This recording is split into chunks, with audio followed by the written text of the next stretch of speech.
Ropes Organization Walcott Foundation Indian Trust Special Coaching to 8th, 9th and 10th classes Digital Virtual Learning Bangaru Palim Rugangavar from Pedapunjani by Reddy Pullimandal. Chairman Dhanse Karan. Director Drive Sri Lata. Hi, hello everyone. Welcome to Ropes Organization. This is Sai Rupa. I am teaching English subject. Before the classes, we are explaining about the summit within. In this lesson, let's see that what is happening about Ahluwalia, what he is experienced. He was climbing the mountain. So, once having granted this, the question remains why Everest? Because it is the highest, the mightiest, and has defined many previous attempts. It takes the last ounce of one's energy. It's a brutal struggle with the rock and ice.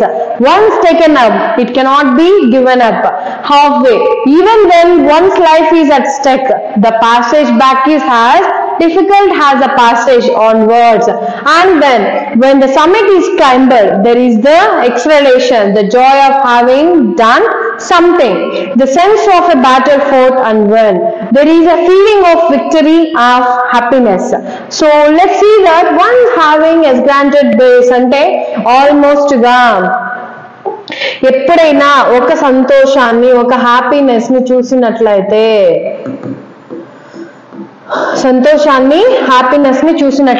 the question remains why Everest? ఒక question అనేది ఉంది. ఏం ఆ question? Why Everest అంటే Everest అనేది ఏంటి, Everest అనేది ఎక్కడ ఉంది అంటే ఏంటంటే ఎందుకు అసలు ఎవరెస్ట్ ఎక్కాలి, అసలు ఏంటి కారణం ఏంటి? So because it is the highest and mightiest and has defied many previous attempts. అంటే frustrated, defied is nothing but frustrated, resisted. అంటే మన లైఫ్ లో మనం చూసుకున్నట్లయితే ప్రతి ఒక్కరు అనుకుంటూ ఉంటారు ఏమనేసి అంటే అసలు ఎలా చేయాలి, ఇది ఇలా చేయాలా అలా చేయాలా, సపోజ్ చేస్తే ఏమైనా ప్రాబ్లం వస్తుందేమో, suppose if I claim the mount Everest what will happen, it's getting some confusion. అంటే నాకు కొంచెం కన్ఫ్యూజన్ రావచ్చు, నా లైఫ్ లో చాలా డిఫరెంట్ థింగ్స్ అనేది ఉంటాయి, నేను అది ఎక్కేసి వచ్చిన తర్వాత నా లైఫ్ ఇలా చేంజ్ అవుతుందో, ఇలా కన్ఫ్యూజన్ ద్వారా చేయాల్సిన పనిని కూడా ఆపేయడం.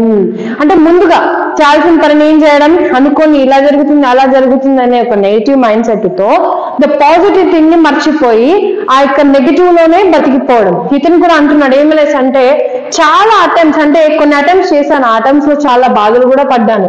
It takes the last ones of energy. ప్రతి ఒక్క మనిషి ఎనర్జీని తీసేస్తుంది. ఈ మౌంట్ ఎవరెస్ట్ అనేది మనం ఎప్పుడైతే ఎక్కుతామో ప్రతి ఒక్కరి ఎనర్జీ అనేది ఏమవుతుంది, డౌన్ అయిపోతుంది. ప్రతి ఒక్కరి ఎనర్జీ ఏమవుతుంది, డౌన్ అయిపోతుంది. సో ఆ టైంలో it is a brutal struggle with rock and ice. చూడండి, ఇది బ్రూటల్ స్ట్రగుల్ అవుతుంది. అంటే ప్రతి ఒక్క మనిషి క్లైమ్ చేయాలి అని అనుకుంటాడు, but it's very easy to climb, it's very difficult to we can climb the mountain. So we can see the different of the rocks and how it will go, the pebbles and everything while you're going on it will hurt is more. అంటే అవన్నీ తగిలినప్పుడు మనం కానీ still we need to get more and more efficiently. So and once it's take up, it cannot be given up halfway. Even when one's life is stuck and the passage back is as difficult as the passage onwards.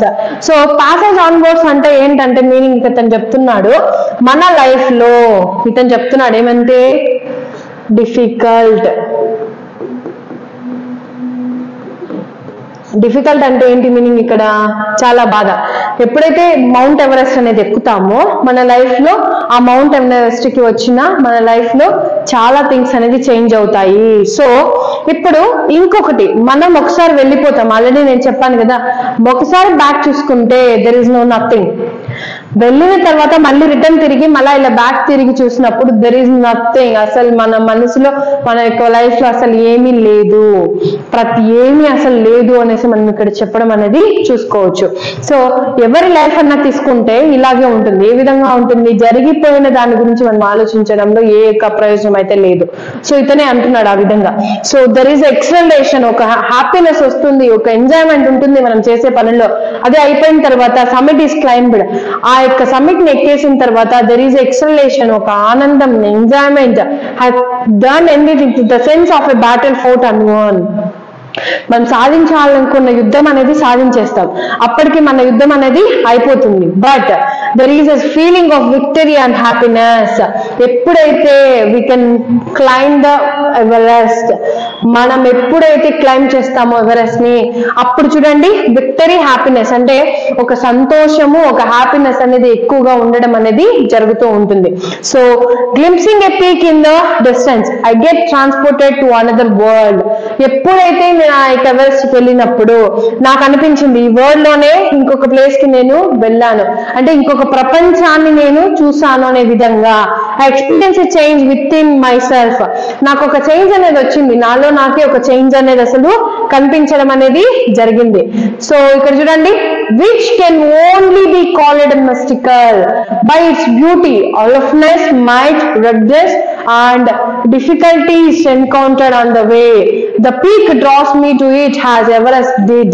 It is a challenge that is difficult to assist. అంటే నేను చేసినది ప్రతి ఒక్క పని కూడా ఇప్పుడు almost ఒక ప్లేస్కి వెళ్ళినప్పుడు స్పిరిచువల్ గా ఒక ఫీలింగ్ అనేది వస్తుంది, పవిత్రమైన శాంతంగా ఆ యొక్క బాడీకి కానీ మనసుకి కానీ చాలా ప్రశాంతంగా అనిపించడం అనేది జరుగుతుంది. అలాంటి సిచ్యువేషన్స్ ని మనం చూసుకున్నట్లయితే ఎక్కడ కూడా మన లైఫ్ లో ఇలాంటి థింగ్స్ అనేది చేంజ్ అవుతూనే ఉంటూ ఉంటాయి. సో ఈ విధంగా మనం చూసుకున్నట్లయితే మన లైఫ్ ని ఏ విధంగా లీడ్ చేయొచ్చు అంటే, ఒక ప్లేస్ ని కానీ ఒక ఐటమ్ ని కానీ మనం సాధించినప్పుడు మనలో ఉండే హ్యాపీనెస్, ఎగ్జిలేషన్స్ అనేది బయటకు వచ్చినప్పుడు ఈ విధంగా మనం ఒక స్పిరిచువల్ ఫీలింగ్ అనేది తీసుకోవచ్చు.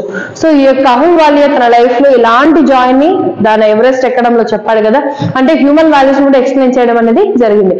ఇక్కడ వరకు మీకు ఇతర డౌట్ అనిపిస్తే నాకు కమెంట్ సెక్షన్ లో కమెంట్ చేయండి. Thank you one and all.